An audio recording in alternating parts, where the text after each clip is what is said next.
E aí, pessoal, tudo bem? Mais uma aula aqui do canal Tímpanos Geográficos, professor Gabriel. A gente vai tratar nessa aula aí da continuação dos grandes domínios naturais africanos, né? Parte 2. Vamos tratar aí mais especificamente dos climas equatorial, né? O tropical úmido, o deserto, né? Deserto tropical e o clima tropical de semideserto também, né? Além do clima tropical seco e úmido, tá?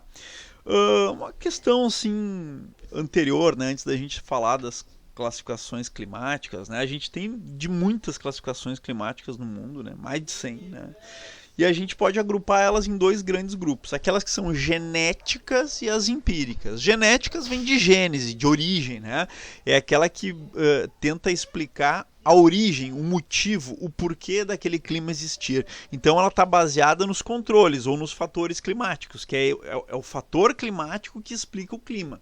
Né? A latitude, a altitude, as massas de ar, isso aí são os fatores climáticos. Tá? A mais famosa que a gente tem é do geógrafo indiano Arthur Strahler, né? Que ele tem uma série de livros publicados, né? Ele é filho de pais estadunidenses que eram missionários, né, da igreja presbiteriana, né, que foram lá para a Índia. Ele nasceu lá, depois ele voltou para dar aula o Strahler, né, na aula da Universidade de Colômbia, né? Ele tem diversos livros lançados, entre eles um livro com o filho dele, né, o Alan Strahler, né? E essa é a principal classificação que a gente vai usar aqui. Né, e essa classificação está muito ligada à dinâmica das massas de ar. Né? O Strahler teve uma grande preocupação nisso, né? Em onde essas massas de ar elas se formam, né? O que depende em larga escala, né, da latitude que tu tá. Né? É a latitude que vai te dar a característica de temperatura dessa massa de ar. Né? E, né, se ela é oceânica ou continental, né, que daí vai dar a característica de umidade, né, dessa massa de ar. Daí a gente vai ter aqueles dois principais elementos do clima, né, que é a temperatura, né, e a precipitação. São os dois principais, os mais usados, aqueles usados nos gráficos climáticos. E tem também aquela classificação empírica. Né? A empírica é aquela que não está muito interessada na origem, na explicação do porquê do clima, mas sim em como a gente observa aquele clima, nos resultados do clima. Né? Ele é baseado em medidas. Né? Quanto de temperatura média? Né? Quanto de temperatura máxima e mínima? Quanto de precipitação? Né? Ele está baseado mais no resultado. Né? O resultado da medida desses elementos climáticos, né? Os dois principais elementos climáticos, falando, né, temperatura do ar ou não, né, e a precipitação. E o maior expoente dessa classificação é o russo-alemão Vladimir Köppen, né?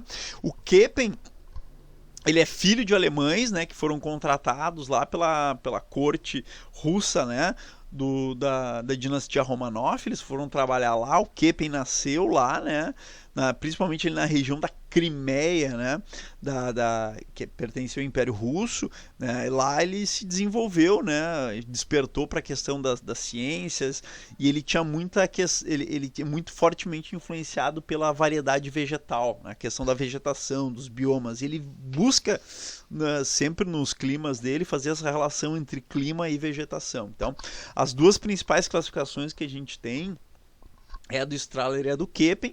Ambas são baseadas em perspectivas de classificação diferentes, né? Como eu estou mostrando aqui para vocês, tá? Então, dito isso, vamos avançar. Vamos tratar no clima equatorial ou tropical úmido, né? Que o Strahler fala, né? Esse clima aqui, gente, ele é muito fortemente influenciado pela convergência dos ventos alísios, tá? Aqui eu estou mostrando para vocês os ventos alísios, né? Eles nascem mais ou menos ali na região dos trópicos, né? E eles vão rumo à linha do Equador, né? Com aquele desvio, né, para oeste, né? Típico que é gerado, né, pela rotação da Terra, né? Então tem um leve desvio, né? É o chamado efeito Coriolis, né? E esse desvio É, ele é gerado, como eu falei, né, pela rotação da Terra, né, enquanto o vento se movimenta, a rotação também acontece. Isso gera esse efeito chamado efeito Coriolis. Muito bem. E esses ventos alísios, eles vão convergir, eles vão colidir aqui na região da linha do Equador. Né? Então, se a gente pegar a Terra em perfil, a gente vai ter algo, né? Isso fazendo um modelo simplificado, obviamente. Né? A gente tem aqui a conversão dos ventos alísios, né? A conversão, não, perdão, né? A convergência dos ventos alísios. Eles convergem na altura ali da região do Equador, vão, né, subir, né? Que é a primeira condição para formar nuvem é o ar subindo, né? O ar ascendendo, atingindo altitudes mais elevadas. E ter umidade. Se ele sobe e tem umidade, aquela umidade que está no estado de vapor vai condensando, formando as nuvens, né? E aí, né, é a metade do caminho para chover, né?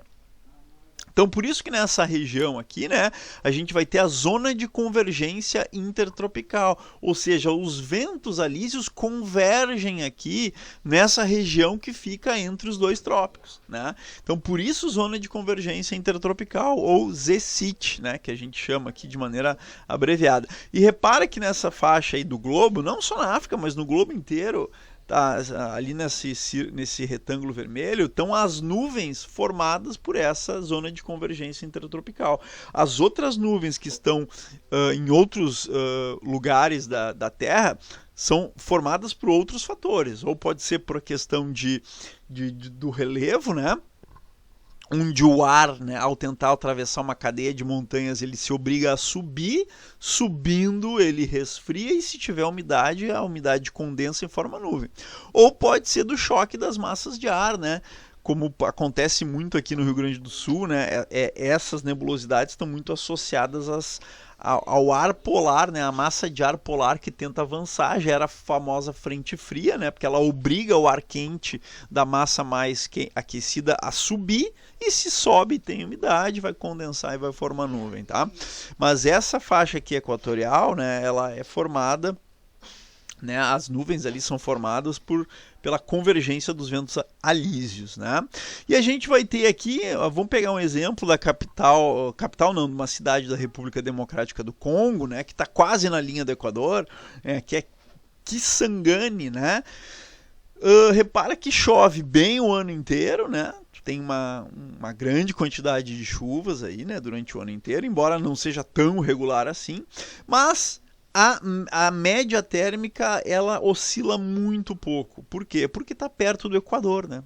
E é uma região quente o ano inteiro. Então, quer dizer, não há um inverno ali demarcado em termos de temperatura, né? E repara pela paisagem da cidade, né? Que primeiro dá para perceber que é um país pouco desenvolvido, né? Pela construção das casas, pelo tipo de construção, mas bastante verde, né? Esse verde, uma paisagem verdejante por conta de que é uma área de grande chuva, né? De temperatura que faz com que seja capaz, né, do crescimento de uma vegetação mais abundante, né? Aqui a gente tem então que esse clima equatorial vai gerar um bioma de floresta tropical. Essa aí é a floresta do Congo, né? A floresta do Congo é uma dessas florestas que existem nos arredores das regiões equatoriais e tropicais, né? Que é uma floresta, a do Congo, ela só fica em termos de importância atrás da floresta amazônica, que é da mesma família, né? É do mesmo grupo de biomas, né? E a gente tem aqui, então, a gente também pode chamar ela de floresta pluvial, né? Em referência às abundantes chuvas, né? Pluvial é ligado à chuva, né? E uma temperatura também elevada. Então isso faz com que tenha uma grande biomassa, né? Ou seja, vida pesada, né? Árvores de troncos grossos, espessos, folhas grandes, né? E uma enorme biodiversidade, uma quantidade de vida muito exuberante, muita variedade de vida, de espécies, de animais. Por isso que é considerada a chamada farmácia do mundo, né? Porque uma série de substâncias importantes, né? Com efeitos curativos, né? e preventivos para a saúde humana são encontradas aqui, né? Por isso que essas áreas também são muito foco de biopirataria, ou seja, né, de grandes grupos empresariais, né, que se infiltram através de ONGs, isso é muito comum, né, para pesquisar, para entender e para obter, né, espécimes, né, que podem obter as substâncias de interesse deles, leva lá para o país de origem, geralmente um país europeu ou Estados Unidos, para fazer pesquisas em laboratório e desenvolver remédios aí que vão dar lucros grandes para a indústria farmacêutica, por exemplo, né? Então isso aí é uma coisa muito, muito importante de se ater, né? Uma outra característica aí que é internamente essa floresta ela é dividida em camadas, né? Tem estratos mais baixos, estratos médios e estratos mais elevados de vegetação, né? Os estratos mais elevados, por exemplo, vão ter um dossel da árvore mais esparso, né? E como tem uma alta densidade de árvores com dosséis espaçados, vai ficar muito difícil em várias partes da floresta a penetração da luz, né? Então o ingresso da luz solar vai ficar um pouco até comprometido, né? E tu vai ter folhagens, né? Mais no extrato inferior, menores, né? E um solo ali naquele extrato inferior coberto de serrapilheira. O que é serrapilheira? É resto de coisa que caiu, resto de galho, resto de folha, animal, fezes de animais, animal que está morto. Isso aí, né? Vai se decompor, né? E se decompõe numa velocidade rápida, né? Porque as reações químicas num ambiente com muita água e elevada temperatura acontecem muito rápido, né? É assim sempre, né? Quando tu tem elevada temperatura, tu catalisa, né? Tu acelera o processo de decomposição. E aí, e essa decomposição desses nutrientes que vão penetrando no solo e vão ser capturados pelas raízes das plantas é que vai sustentar a floresta. Então a floresta meio que ela é sustentada por ela mesma, porque a tendência é o solo aqui não ser um solo fértil, né? Por incrível que pareça, o solo não é muito fértil, né? E até há um mito, né, de que a floresta tem o solo fértil, então vamos derrubar e vamos plantar, vamos produzir ali. Não é bem assim, né? O solo não é muito fértil. O que torna o solo uma camada do solo razoavelmente produtiva é a serrapilheira, que depende da própria floresta. Ok? E aí um outro problema ligado às florestas tropicais, como é o caso da floresta amazônica, que é o desmatamento, né? O desmatamento para as grandes madeireiras, né? A segunda maior floresta tropical do mundo é a floresta do Congo, ela também sofre esse problema que a Amazônia sofre, que é o desmatamento ilegal por parte das madeireiras, né? Além disso, vão ter outras atividades predatórias aqui, como por exemplo a caça ilegal, a mineração, a agropecuária, as queimadas, né? Porque é muito comum, em geral, primeiro vinha a madeireira pegar as árvores que lhe interessam, depois vinha as queimadas para tentar limpar aquele solo lá, né? Tirar as outras árvores, né? Às vezes com tratores, queimar para poder fazer o plantio agropecuário. Isso é muito comum, né? No Brasil a gente chama isso de ciclo do desmatamento, né? É um outro problema ligado aí. E uma outra característica importante dessa área aí é o rio Congo, que é o segundo rio maior rio do mundo em termos de volume de água que ele deposita no oceano. Por quê? Porque é uma região que chove muito, então é um rio muito caudaloso, né? Esse rio aí, ele vai desembocar ali no Oceano Atlântico, né? E a maior parte do trecho dele é na República Democrática do Congo, como a gente pode perceber aí, e ele vai abarcar uma grande bacia, né? O rio Congo é o rio principal da bacia do Congo. A bacia do Congo é essa parte mais escurecida aqui, né? Que vai captar uma série de rios e afluentes que eles vão desembocando, todos eles no rio Congo, que é o rio principal aí, né? E cujas águas todas vão terminar ali no Oceano Atlântico, né? Vai ter, por exemplo, alguns rios, né, que são afluentes do rio Congo, como o rio Lukuga, por exemplo, né, que vão nascer aqui, por exemplo, na região dos grandes lagos africanos, né? A região, por exemplo, do rio, a região, por exemplo, onde está acontecendo aquela separação do continente em duas placas continentais. E logo ali pertinho tem o Lago Vitória, só que o Lago Vitória ele vai dar vazão ao rio Nilo, né? É ali que nasce, por exemplo, o rio Nilo, que já é a outra bacia hidrográfica, né? Muito bem. Então a gente tem aí, né, uma visão de cima aí, né, uma visão em planta, né, de uma imagem de satélite, né, da floresta equatorial, né, uma faixa aí de 150 metros quadrados, né, na República Democrática do Congo, mostrando isso aí, né, árvores, alta densidade de vegetação, né, fica difícil ver o solo, né, tudo por conta dessa intensa pluviosidade, dessa intensa precipitação, dessa intensa chuva e das elevadas temperaturas, ok? Uma das coisas características ali, né, que a gente tem nessa região são os povos pigmeus, né? Os pigmeus, eles são povos caçadores-coletores, eles não são um único povo, né? Mas eles têm uma característica que é o baixo desenvolvimento do crescimento, né? Então eles crescem até um determinado ponto, né? E existem vários pigmeus nessa região, como os Baka, Aka, Bakuya, né? E há outros povos pigmeus também. Então os pigmeus não são um único povo, né?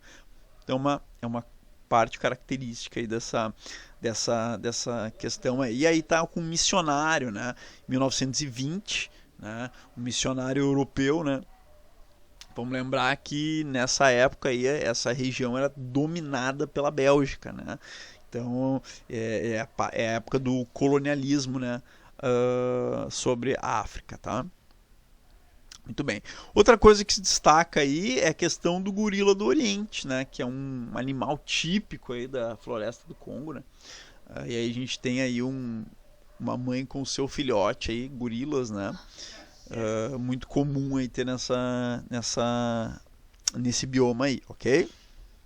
Então eu deixei aí um resumo geral do que é o clima equatorial, né? Clima quente com elevada umidade e precipitação, ao redor das áreas equatoriais, temperaturas aí ao redor dos 24, 25 graus, uma amplitude térmica anual muito baixa, né? Não tem verão e inverno definidos, né? As chuvas em geral são regulares, né? Acima dos 2.000 milímetros anuais, né? Chove muito aí, né? Embora possa ter algumas regiões aí com estação mais chuvosa e menos chuvosa, tá? E a elevada umidade se deve aí a zona de convergência intertropical, né? Que ela é formada ali numa área de baixa pressão, né? Baixa pressão é uma área onde o vento ele vem, né? Ele converge, né? Ou então pode acontecer de florestas tropicais em costas, né? Na costa dos países, né? Próximo a litorais com montanhosos, né? É o caso do Brasil, a Mata Atlântica, né? O vento vem úmido do oceano, né? Carregado de umidade, e ali, devido à influência do relevo, né? Do relevo montanhoso, aquele vento tende a subir, subindo ele esfria, condensa, forma nuvem e chove. Na costa leste do Brasil tem a Mata Atlântica, na África tem ali a região ali da costa também oeste da África do Sul e de Madagascar, influenciados por isso aí, né? E ali vai gerar, né, esse tipo de clima tropical úmido vai gerar o bioma de florestas pluviais, né, ou florestas tropicais, como queira, de enorme biodiversidade, enorme biomassa. E o Köppen, né, é aquele russo-alemão, né, ele incluía esse clima aqui em dois climas, né. Começando pela letra A, que são os climas tropicais da região equatorial. Ele chama de A esses climas aí, né? Então o clima AF ou AM, né? O F e o M são características de chuva, né? O AF é que chove o ano inteiro, né? Muito o ano inteiro, e no AM também chove bastante, mas tem estações menos chuvosas do que outras, né? Tá? Então isso é a segunda classificação do Köppen. Bom, avançando então, a gente acabou de ver aí o clima da floresta equatorial do Congo, né, que é o clima tropical úmido. Fica nessa região nos arredores da linha do Equador, né? A gente vai ter também agora o clima de deserto tropical. Bom, como a gente estava vendo ali, né? Aí tem a zona de convergência intertropical, né? Onde na região equatorial a baixa pressão atrai ventos dos dois hemisférios, né? Os ventos se chocam, sobem, forma nebulosidade e ali intensas chuvas. Só que depois esses ventos eles tendem a retornar para a região dos trópicos. E aí eles não sobem mais, eles descem na região dos trópicos. Nessa região tropical há uma descida. Se o vento desce, não tem como formar nuvem. Se o vento desce, não tem. Se não tem como formar nuvem, não tem chuva. Tu vai ter um clima do ponto de vista da água e muito estável, né? Não vai chover. Né? Então a gente vai ter a formação, né, do que a gente chama em climatologia de célula de Hadley, que é essa célula aí de circulação de ventos aí que estou mostrando para vocês, tá? Muito bem, então olha ali, a gente vai ter uma paisagem como essa. Esse aqui é o bioma deserto, né, do Kalahari, né? Ele está na divisa de Botsuana com a África do Sul, repara, né? Vegetação quase nula, né? Ali um campo de dunas ali, né? E na região dos trópicos ali a gente tem também, ó, na Namíbia o trópico de Capricórnio, repara, uma região de ambiente seco, né? Embora há árvores aí, tu nota que são árvores adaptadas já a uma parte mais seca, né? E o que fica muito atestado pelo solo, né? E ali lá no Saara também, né? Na região do Saara também. Deixa eu só voltar aqui, acho que tá faltou ali o trópico de Câncer ali, acho que faltou talvez esteja mais para frente, né? Mas aqui o deserto do Saara na divisa, né, do Saara Ocidental com a Mauritânia também, né? Pobreza em termos de vegetação, né? Justamente porque é um lugar seco. Então, nos arredores dos trópicos, a gente vai ter grandes áreas desérticas.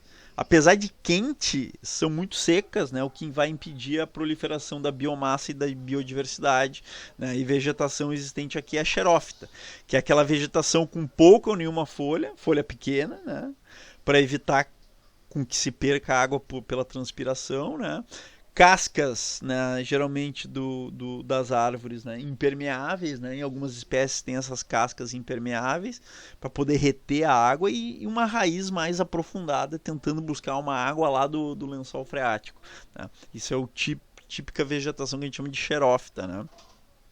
Muito bem. E aí o vegetal símbolo do deserto, né, que é o Saara, né. Aí uma imagem produzida, né, é o cactus, né? O cactus é muito típico disso aí, né? Ele tem a casca grossa, né? Dentro dele tem água, né?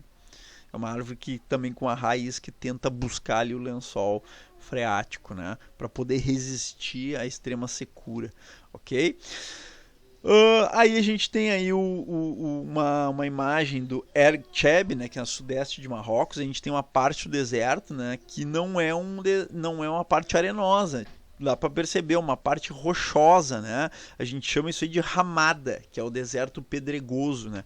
Ao contrário do que muita gente supõe, a maior parte do deserto do Saara não é duna, não é areia, né?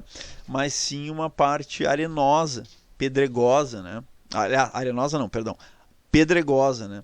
Arenoso é a parte que está lá ao fundo, que a gente chama de erg. Ramada é a parte pedregosa. Erg é a parte arenosa onde se formam as dunas.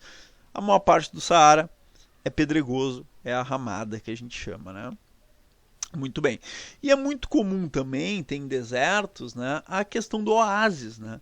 O oásis ele é muito comum em algumas partes do deserto. Por quê? Porque a parte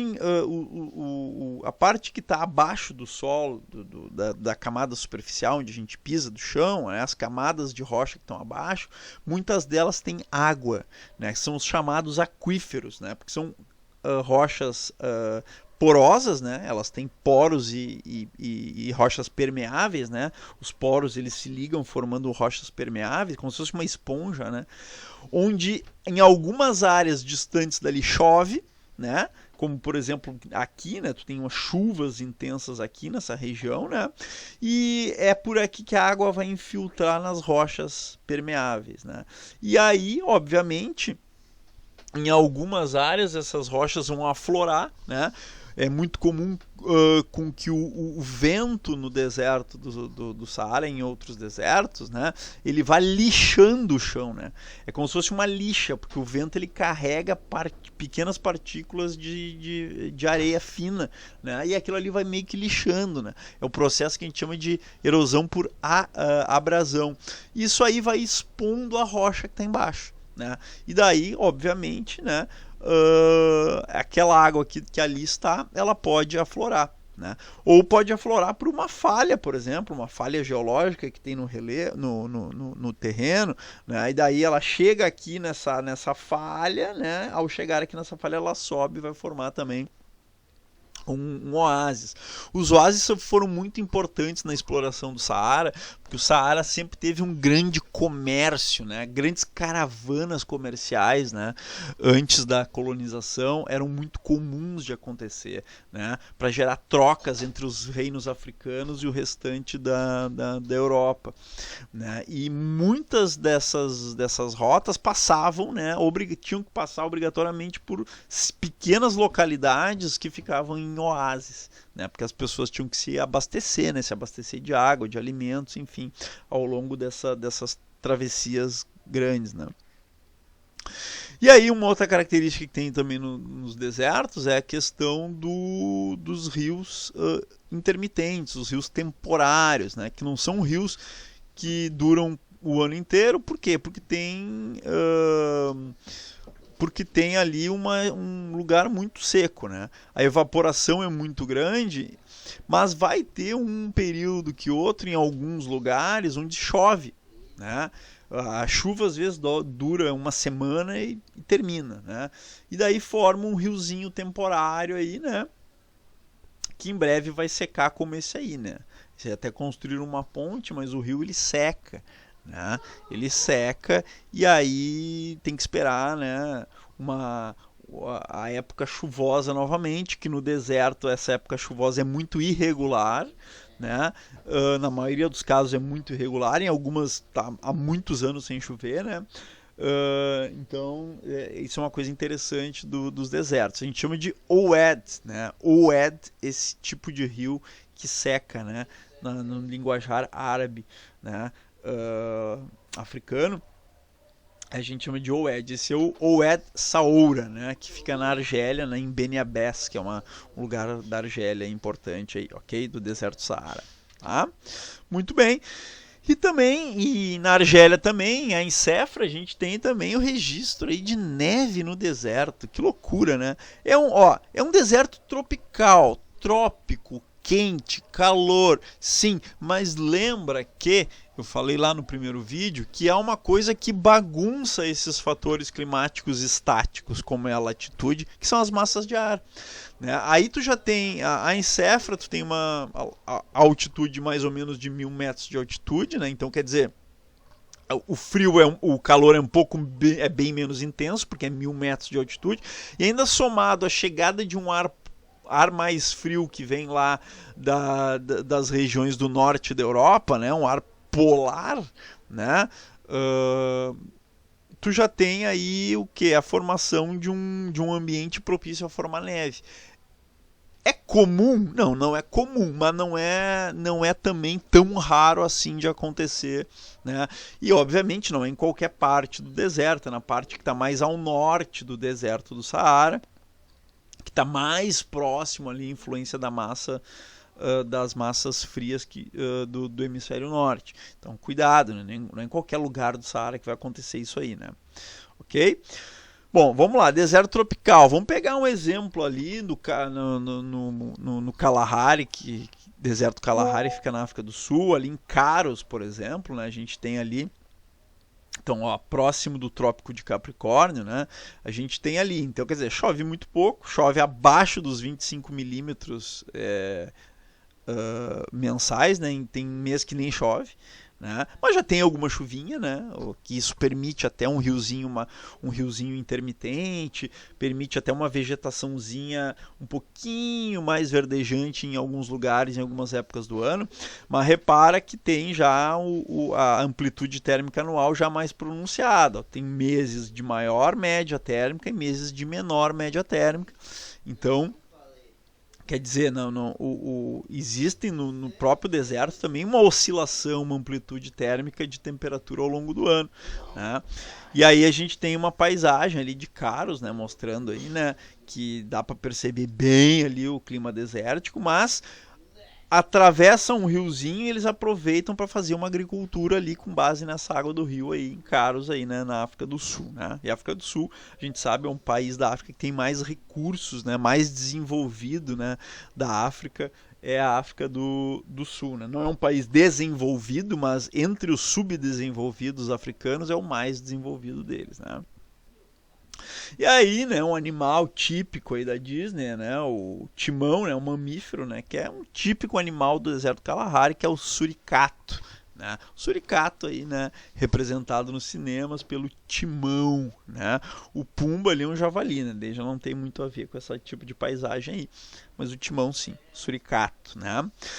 E aí, olhando, comparando, fazendo uma comparaçãozinha ali dos dois desertos, né, do Saara e do Kalahari, num quadrado aí de 150 km², a gente tem, né, que o Saara, na maior parte, ele é um pouco mais seco que o Kalahari, embora o Kalahari seja muito seco também, mas ele é menor, o Kalahari, né? Ele é um pouco mais influenciado, por exemplo, por alguma umidade, né? Porque o deserto Saara ele é muito grande, ele fica muito a maior parte dele fica muito distante dos oceanos, né? E o Saara é o maior deserto tropical do mundo, né? É o segundo deserto do mundo só. Ele perde para a Antártica, que não é um deserto tropical, né? Ele é um deserto gelado, polar, né? Mas o Saara é o segundo maior do mundo, né? 40% da África é deserto, tá, pessoal? Somados os desertos do Kalahari, do Saara e da Namíbia, né? E aí tu vai ter uma baixa biodiversidade, uma baixa biomassa por conta que falta água, né? A falta d'água, a água é determinante para ampliar o número de biomassa e biodiversidade, né? E a gente tem uma outra situação interessante referente a deserto, que é o seguinte: se a gente compara duas áreas de mesma latitude, vamos pegar, por exemplo, aqui a costa da Namíbia, ou a própria costa da África, sudoeste da África do Sul, com a costa leste da África do Sul, Durban aqui, por exemplo, né? Quase na mesma faixa de latitude, quase na mesma linha de latitude, só que elas vão ter comportamentos climáticos diferentes. Olha a Namíbia ali, né? Quase na latitude de Durban, na África do Sul. Elizabeth Bay, Baía de Elizabeth, chove quase, tá do lado do oceano, só que chove muito pouco, né? Esse deserto da Namíbia, ele é formado por um processo diferente da formação do deserto do Saara e do Kalahari. Ele é formado porque aqui, né, vai passar uma corrente marítima fria, essa 1, né, enquanto que do outro lado, uma corrente quente, né, que é uma corrente que carrega temperaturas maiores. Olha só a diferença entre Elizabeth Bay e Durban em termos de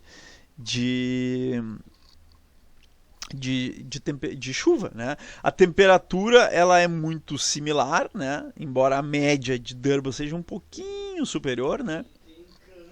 Até porque passa uma corrente um pouquinho mais aquecida, mas chove mais, né? Por quê? Porque uma corrente mais aquecida, né, ela permite com que se coloque mais umidade disponível no ar, enquanto que a corrente fria, a umidade, na verdade, o que acontece? Ela coloca menos umidade no ar. Além disso, ela esfria o ar, ela faz formar nuvens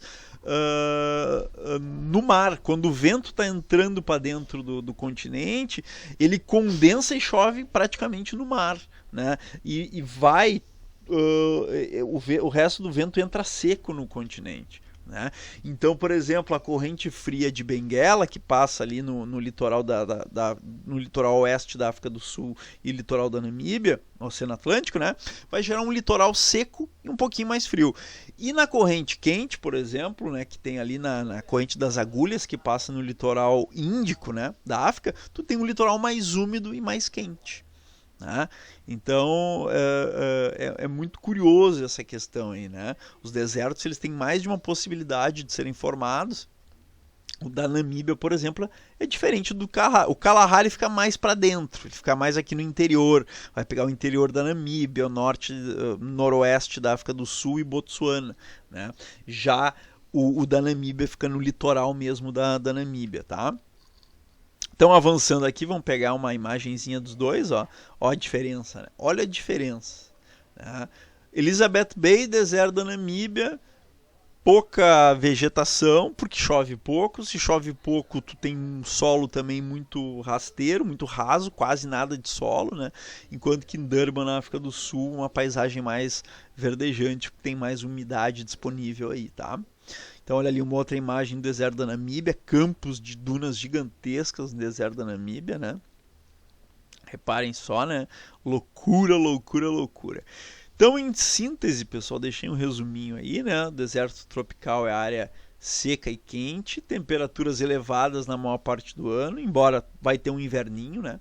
Esse inverno pode chegar ali a uma média de 15 graus Celsius, mais ou menos, né? Uma média, né? Uma média.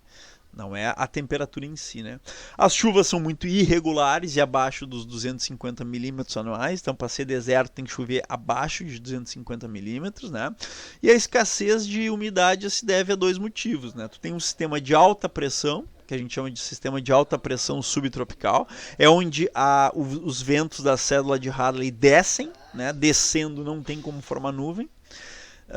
Também é explicado pela continentalidade, ou seja, está longe do mar, né? Então, esses desertos aí ao longo do mundo, né? Tem o do Saara e do Kalahari na África, o deserto arábico que está ali do ladinho, né? Do Egito, e a Austrália, né? São desertos gerados por isso. E tem desertos em zonas costeiras ligados a correntes marítimas frias, né? Que embora tá do lado do deserto, tá do lado do oceano, a umidade ela não consegue entrar porque a corrente marítima fria impede isso. É o deserto do Atacama, por exemplo, o deserto da Namíbia. O da Atacama fica na América do Sul, né? Região do Chile ali, principalmente. É o deserto mais seco do mundo, né? A baixa nebulosidade aqui, né, vai permitir uma elevada insolação, né?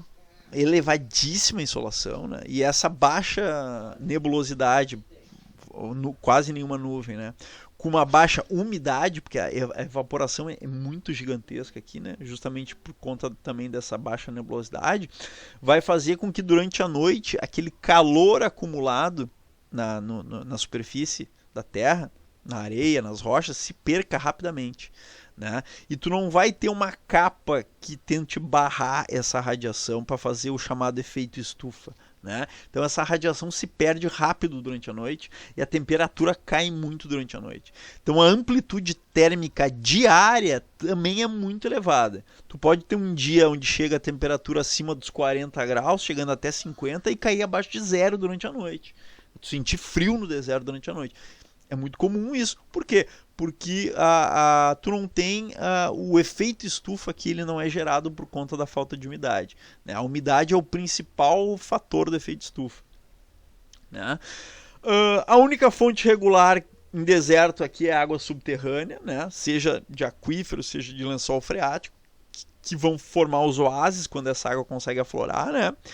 E o clima tropical árido ele vai gerar o bioma desértico, né? Esse clima desértico ou tropical árido, né, a gente chama, né, vai gerar o bioma de deserto, né, onde tem uma escassez hídrica que gera baixa biodiversidade e baixa biomassa. O Saara é o maior deserto quente do mundo, né? Perde para a Antártica, mas a Antártica não é um deserto quente, ela é o maior do mundo, né? E conforme a classificação do Köppen, é o clima do tipo B, né, que são os climas que ficam na região dos trópicos, nas regiões tropicais, de latitudes, né, entre baixa e média, né, e BWH, né, BWH, né, é o clima do segundo Köppen, né, então um clima tropical, né, de muito seco, né, que a secura é muito grande aí, tá? Então essa é a classificação do Köppen aí, tá? Pro Strahler, então é deserto tropical, né? Muito bem, então pessoal, não se esqueçam de se inscrever no canal, né? Porque o conteúdo, dá uma pausa no vídeo, se te inscreve no canal, dá o likezinho, dá o joinha aí, né? Para ajudar o vídeo a chegar em mais pessoas aqui, né? Então olha ali, vimos ali floresta equatorial do Congo, clima tropical úmido, os climas de deserto, né? E o da Namíbia ele faltou, né? A gente tinha que marcar ali, mas faltou, mas é isso aí, vamos lá. E a gente tem nos arredores dos desertos os semidesertos, uma região semiárida, né? Ou semidesértica, né? Que a gente tem. O maior expoente dela é essa faixa aqui que está ao sul do Saara, que é a chamada Sahel, né? É uma faixa muito importante, que ela é a borda do Saara, né? O Sahel, né? Ela está em processo intenso de desertificação, né? Onde o deserto Saara ele vai avançando porque a capacidade do solo vai se perdendo devido à exploração inadequada do ambiente, né? Então vai desertificando, né? A região, né? E o Saara tende a se expandir.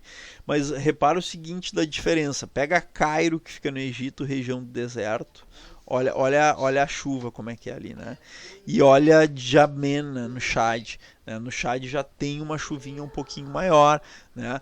É quando ali a zona de convergência intertropical ela consegue dar uma avançada rumo ao norte e dar uma chuvinha ali, mas depois ela já volta para em direção ao Equador, né?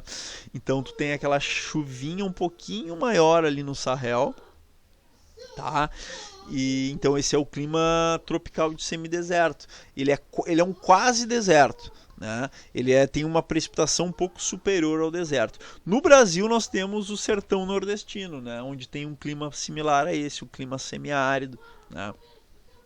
Mas enfim, então isso aí é o clima tropical de semideserto, e a gente tem uma vegetação, ó, não é como o deserto, mas também não é tão abundante ainda. A gente pode ter uma que outra árvore, vai ter um que outro arbustinho, um campinho, né? Uma vegetação, um campinho campestre, né?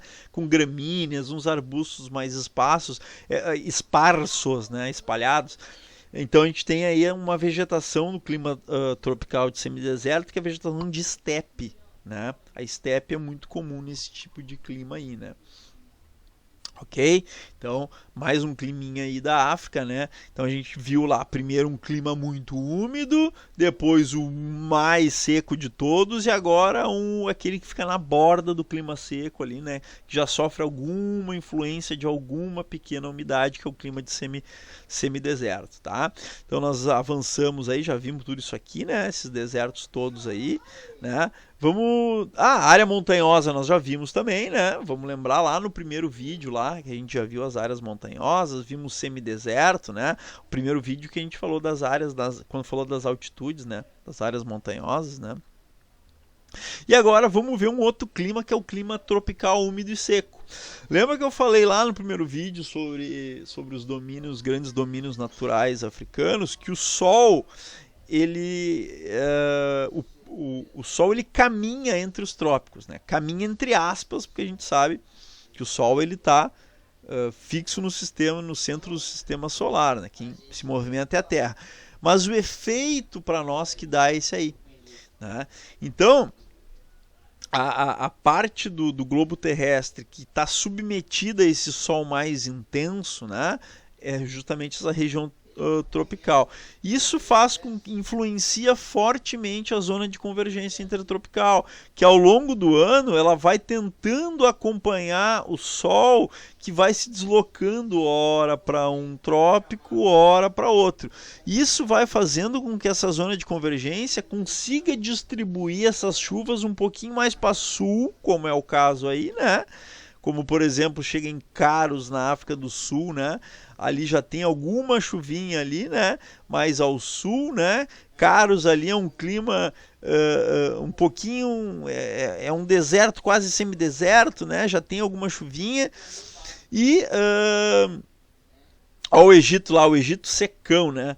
Mas vamos pegar aqui, não vamos focar tanto na questão da chuva, mas sim da temperatura. Repara o seguinte, que no dia 23 de dezembro, em Caros, na África do Sul, é quente. Por quê? Porque é verão para o hemisfério sul. 23 de dezembro, ó, o Sol ele está lá sobre o Trópico de Capricórnio. O Sol ele está mais voltado para o hemisfério sul. Por isso que 23 de dezembro, final do ano, logo início do ano, ano novo no hemisfério sul, é verão, né? O final do ano letivo, Natal para nós é quente, né? Enquanto que no hemisfério norte é o contrário, lá é frio, né? Por isso que a gente tem aquelas imagens de pinheirinhos com neve, porque isso é típico lá da cultura do hemisfério norte, né? O pinheiro com neve é da cultura do hemisfério norte, não é da nossa, né? A gente buscou isso aí por influência, mas, né, no final do ano é inverno lá para eles. E olha ali, realmente, pega Cairo, por exemplo. Cairo, temperaturas estão mais baixas, enquanto que para Caros estão mais altas, ok? Justamente por conta disso. Então, se a gente olhar ali, por exemplo, Solwezi na Zâmbia, né, que já é um clima tropical seco e úmido, o que a gente tem em Solwezi? A gente tem em Solwezi já chuvas bem delimitadas, chuvas no verão. Final e início do ano, tu tem muita chuva. Por quê? Porque a zona de convergência intertropical está mais trazendo chuva que está mais voltada para o hemisfério sul, tentando acompanhar o sol, né? E gera chuvas aqui. Então tu tem Solwezi na Zâmbia, tem uma estação úmida bem definida e uma seca bem definida também. Lá no hemisfério norte, né, também vai acontecer a mesma coisa. A zona de convergência vai indo, ela vai indo, ela vai indo e gerando agora chuvas lá no hemisfério norte também, né, indo um pouquinho além ali da região tropical da floresta do Congo. Ela, por exemplo, a Buja na Nigéria, ó, já a chuva agora é no meio do ano. A estação seca é no final e no início do ano. Por quê? Porque é o contrário. O que acontece num hemisfério é diferente do outro nesse sentido, né? A zona de convergência tropical está tentando acompanhar o Sol que está indo lá para o Trópico de Câncer agora. Então, ela vai levando na metade do ano, né, as chuvas ali para essa região aí da Nigéria, por exemplo. Então, a gente tem ó, a imagem, né? Isso aqui é Nigéria, né? Nigéria é um país que tem uma economia, uma das economias mais importantes da África, né? Junto com a África do Sul, por exemplo, Argélia, Egito, né? Enfim, então aí esse clima tropical seco e úmido, como ele não é só seco, ele não é deserto. Como ele não é só úmido, ele não é floresta. Então ele gera um bioma chamado savana. A savana é que essa vegetação adaptada a climas parte do ano seco, parte do ano úmido. Tu não vai ter uma floresta exuberante de alta densidade de plantas e árvores grandes, árvores aglomeradas, porque não tem condição para isso. Mas tu já tem condição para ter uma maior quantidade de árvores e um pouco menor porte, né? Do que tu tem, por exemplo, no semideserto e no deserto, né? Então a gente tem a savana africana ao sul do Congo, no hemisfério sul, e aqui ao sul do Chad, que é no hemisfério norte, né? Justamente porque a savana ela tem tanto no sul quanto no norte, porque a zona de convergência ela vai oscilando um pouco ao sul e um pouco ao norte, né? Ela vai tentando acompanhar o sol e vai gerando essas chuvinhas aí tanto ao sul quanto ao norte. Então isso que gera a savana. Então, ó, paisagem típica de savana. Tem muita árvore? Tem. Como a floresta tropical? Não, né? Não é tanta árvore assim, mas não é tão pouca quanto tem no semideserto, né, que tem a estepe ou no deserto. OK? Então, em áreas tropicais, né, com maior quantidade de precipitação líquida, a gente tem já um aumento maior da biomassa e da biodiversidade. A paisagem é mais verde, né? Então já tem árvores de um porte já considerável, então embora não tão grandes quanto os portes das árvores da floresta tropical, né? Então, em resumo aqui, pessoal, a gente tem esse clima aqui é um clima de transição. A gente viu o mais seco e o mais úmido. Isso aqui é o meio do caminho entre o mais seco e o mais úmido, tá? É a metade, né? A precipitação aqui, ela está entre 1.000 e 1.500 milímetros anuais, né? Tu já tem temperaturas mais elevadas ao longo do ano, mas também tu vai ter um inverninho ali, né? E é no inverno que não chove, né, que a chuva acontece no inverno, a chuva é marcada por essa sazonalidade, ou seja, depende da época do ano. O verão, onde tu tem ali a zona de baixa pressão da zona de convergência sobre o teu território, tu tem chuva. Quando a zona de convergência sai e toma conta a alta pressão subtropical, que é aquela onde o ar desce, daí é seco, é um inverno que é seco. Né? E aí tu vai gerar um tipo de bioma conhecido como savana. No Brasil a gente chama de cerrado. Tá? É uma paisagem ali dominada por campos, árvores esparsas de menor porte, animais já que começa a aumentar a frequência do animal de grande porte, né? Como elefante, a zebra, o leão, é típico de savana esses animais aí, tá? Muito bem, né? Então a gente viu aí, né? Aí floresta do Congo, região equatorial, né? Os desertos ali, né? Fortemente influenciados pela alta pressão subtropical, onde o ar desce, né, e não pode formar nuvem. A savana, né, onde a zona de convergência tropical ela vai dançando para o norte e para o sul e vai pegando partes da savana e vai chovendo ali também, né, uma parte do ano. As áreas montanhosas que a gente viu lá no primeiro vídeo lá, né, vimos os semidesertos também que ficam na borda do deserto, né, chove um pouquinho mais, né. Enfim, então galera, se inscreva no canal aí, tá? Dá o like, ajuda esse vídeo a chegar em mais gente, mais pessoas cada vez mais, tá bom? Obrigado e até a próxima!